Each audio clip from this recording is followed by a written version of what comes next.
Welcome to the Pages of Possibilities podcast. It's great to be here. This is a topic I'm really excited about. So I want to start with a specific image. Yeah. It's a visualization from Steve, the author of the article we're covering today. Okay. I want you to picture a huge, high-ceilinged room, perfect acoustics. And right there in the middle, under a single spotlight, is a Steinway grand piano. The best of the best. Absolutely. Polished ebony with tens of thousands of dollars.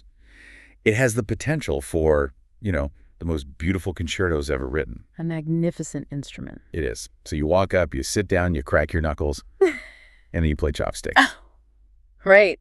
The simplest tune imaginable. Exactly. You play that one little thing, close the lid, and walk away. And that, right there, is the core metaphor of the article, the Notebook Lab, engineering personal innovation. And the argument is that the grand piano, that's our journal. That's our journal. We have this powerful tool that could literally reshape how we think, but we're playing Chopsticks on it. Or, writing grocery lists. Right. Complaining about the weather. It's just a huge waste of potential. But what I love about this article is that it doesn't just point that out, it explains why we get stuck there. We've all been taught to see a journal in this really, really limited way. The whole Dear Diary model. Precisely. We think of it as a passive thing, a chronicle, a record of what happened. I went here, I did this, I felt sad. And Steve's argument is that we need a complete reframe. It shouldn't be an archive of the past. It needs to be an active workshop for your future. He calls it a lab, a dynamic lab for innovation. And that one distinction, archive versus lab, that's everything, isn't it? It is. An archive is where you store things that are done. A lab is where you experiment. You mix things up, you break stuff, and you discover something new. So the mission for this deep dive is to basically give you the equipment to set up that lab for yourself. Exactly. Using 3 very specific, non-obvious shifts he outlines. Let's get into them then. The first shift is from venting problems to engineering solutions. Now, I have to push back a little on this one. Go for it. Is venting really so bad? I mean, if I had a truly awful day, my boss was a jerk, whatever. I don't want to engineer a solution right then. I just want to complain. It feels good. It does feel good. You're right. There's a real release there. And Steve isn't saying you should bottle up your emotions. But here's the trap. Yeah. What feels like processing is often just rehearsing. Ooh, I don't like that. Rehearsing. Yeah. When you write down in agonizing detail how unfair something was, you are literally strengthening those negative neural pathways. You're not solving the anger. You're just getting better at being angry. He calls it a stagnant pool of grievances. Ugh, yes. And that image is so perfect. You look back a year later and realize you were just circling the drain on the same old problems. So how do you actually make that pivot? Because when you're in that state of mind, you're not really thinking logically. You're not. And that's why you need a system. A rule that just kicks in automatically. Okay, what is it? It's a very specific structure. He says, go ahead, do your venting. Write the whole angry paragraph. Get it out of your system. The vomit draft, as they say. Right, get it on the page. But, and this is the absolute non-negotiable part, you cannot close that notebook. Until you write a new heading at the bottom of the page. 3 potential next steps. Just 3. They don't have to be big genius solutions. Well, they can be tiny. They can be bad ideas even. The point isn't to solve the entire problem in that moment. The point is to force your brain to switch modes. From emotional to tactical. Exactly. You go from this happened to me to this is what I will do. Yeah. You're moving from being a victim of the situation to the architect of the solution. So let's take an example. Say my problem is I'm just drowning in email. My vent is all about how everyone wants something from me. What would my 3 steps look like? Okay, easy. Step 1 might be spend 10 minutes unsubscribing from junk. Doable. Step 2, draft a 1-sentence autoresponder. Step 3, ask that one organized colleague for their #1 tip. Wow, those are microscopic. They're tiny. But do you see what happened? You're not drowning anymore. You have a plan. You've gone from a feeling to a function. You've broken the loop. I really like that. Okay, that's the first shift. Let's talk about the second one. This is moving from words on a page to a visual playground. Ah, yes. This is where people get really uncomfortable. Oh, immediately. The first thing people think is, I can't draw. I'm not an artist. This is going to look stupid. And that fear is exactly the point. We stick to text because it's orderly, it's safe, left to right, top to bottom, it's linear. But our brains aren't linear. Not at all. Your brain thinks in webs, in flashes of connection, in patterns. When you force all of that into neat little sentences, you're actually losing data. You're flattening it out. It's like you're only painting with half your palette. It's more than that. There's real cognitive science here. Words are good for logic and sequence one thing after another. But images let you see patterns and connections all at once. So it's the difference between reading turn-by-turn directions and just looking at a map. That's a perfect analogy. The directions are text. If you miss one step, you're lost. But the map is visual. You see the whole landscape. You see shortcuts. You see where everything is in relation to everything else. Okay, so how do we do this without feeling like we need to be Picasso? You lower the bar to 0. The goal is not art, it's clarity. And the easiest way to start is with a simple mind map. Walk me through it. Like, pretend I have a blank page right now. Okay. First, turn the notebook sideways.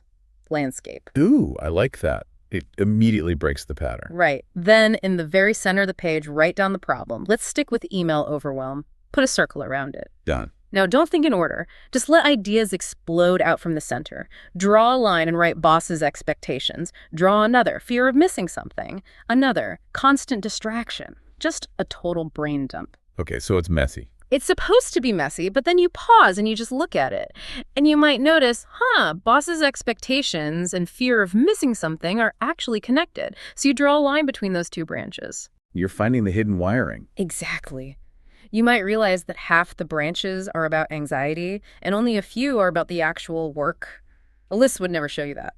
But a map makes it obvious where the real problem is. You're taking the mess out of your head and putting it on the page so you can see it from above. You become the observer of your thoughts, not the person drowning in them. And it doesn't matter if it's ugly. Honestly, if your journal looks too neat and tidy, you're probably not taking enough risks in it. That is a very freeing thought. Okay, on to the third and final shift. We've gone from venting to engineering, from words to visuals.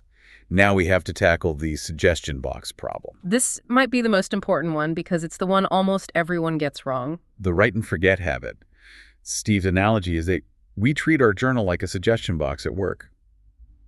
You drop an idea in. And then nobody ever opens the box to read the suggestions. We just dump our thoughts in there and never look back. Why do we do that? I think part of it is the cringe factor. We're afraid to look back at what we wrote 6 months ago because we think, I was so naive or I was so dramatic. Totally. Who is this person? But that cringe is data. It means you've grown. If you never look back, you have no way to measure your own progress. The review and reflect part is the whole point. Without it, you're just spinning your wheels. But it feels like a chore, like homework. It will be. If you make it one, you can't just say, I'll read my old journal. That's too big. You'll never do it. You have to systematize it. So what's the system? It calls it the first Sunday rule. Okay. You put a recurring event on your calendar the first Sunday of every month for 15 minutes. That's all. 15 minutes a month. Anyone can do that. Anyone. And your only job in that time is to go back exactly 1 month or maybe 3 months, and you're hunting for one thing, a loose thread. A loose thread? What do you mean? An idea you forgot about. A worry that seemed huge at the time but turned out to be nothing. A pattern you didn't see then but is obvious now. So you're basically doing quality control on your own thinking. You're being a data scientist for your own life. If you look back and see that for 3 months in a row, you wrote an entry about burnout in the 3rd week. Then you can predict it's going to happen again this month. And if you can predict it, you can prevent it. But you'd never spot that pattern if you didn't review. You'd just be blindsided by it every single time. That's incredibly powerful. You also get to rediscover good ideas. Exactly. The salvage operation. You find that brilliant idea you had for a project and you can bring it forward. So that's the full cycle. You identify a problem and engineer steps. You explore it visually, and then you review the results later to learn from it. And that's what turns the notebook from a simple record into an engine. It's a system for generating insight. A lab for building a better mind. Which brings us right back to the grand piano. If you actually do these 3 things, you're not just playing chopsticks anymore, you're starting to compose. You're composing your own life. And I know that sounds a bit grand, but it's true in a very practical sense. You stop just reacting to things and start designing your way forward. And the alternative is just staying stuck, letting that amazing instrument gather dust. Yeah, and life is just too complex to solve with chopsticks thinking. We need access to the full keyboard. So here is the challenge to you, the listener. We don't want this to just be an interesting deep dive you heard. Right, don't just drop this into your mental suggestion box. Exactly. The question is this, straight from the article. What is one challenge you are facing right now today that a fresh journaling approach could help you solve? Just pick one thing. A tough conversation, a career question, a habit you want to change. And then open a fresh page. Turn it sideways. Put that challenge in a circle in the middle. Draw the messy map. And force yourself to write down 3 potential next steps, no matter how small. And then set a reminder for 30 days from now to just look at that one page. If you do just that, you're not listening anymore. You're running an experiment in your own lab. And you might be surprised by what you discover. It could absolutely change everything. This has been really, really useful. I know I'm looking at my own notebook in a new light. Me too. Yeah. I'm definitely going to be doing some mind mapping later. Please subscribe to be notified when new episodes drop, and visit pagesofpossibilities.com for more inspiration. The link to Steve's article is in the description below.